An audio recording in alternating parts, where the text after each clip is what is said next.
টাঙ্গাইলে ধলেশ্বরী নদীতে গোসলে নেমে ৩ কিশোরী নিখোঁজ হয়েছে। দুপুরে সদর উপজেলার কাতুলি ইউনিয়নের ঘোষপাড়া এলাকায় এ ঘটনা ঘটে।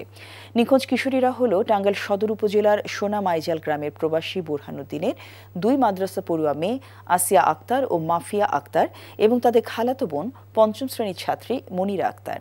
টাঙ্গাইল ফায়ার সার্ভিসের সহকারী পরিচালক মোহাম্মদ জানি আলম বলেন, নদীতে নিখোঁজের ঘটনা জানতে পেরে ফায়ার সার্ভিসের উদ্ধারকারী ডুবুরি দল দ্রুত ঘটনাস্থলে পৌঁছায়। তাদেরকে খুঁজে না পাওয়া পর্যন্ত উদ্ধার তৎপরতা চলমান থাকবে বলে জানানো হয়েছে। বান্ডেল থাকলে প্রতি সেনমানিতে টাকা বাঁচবে। বিকাশ সেনমানি বান্ডেল কিনে জিতুন প্রতি লেনদেনে। এতদিন শুনছি চান্দে অমাবস্যা লাগে, আজকে দেখলাম সূর্যে অমাবস্যা লাগে।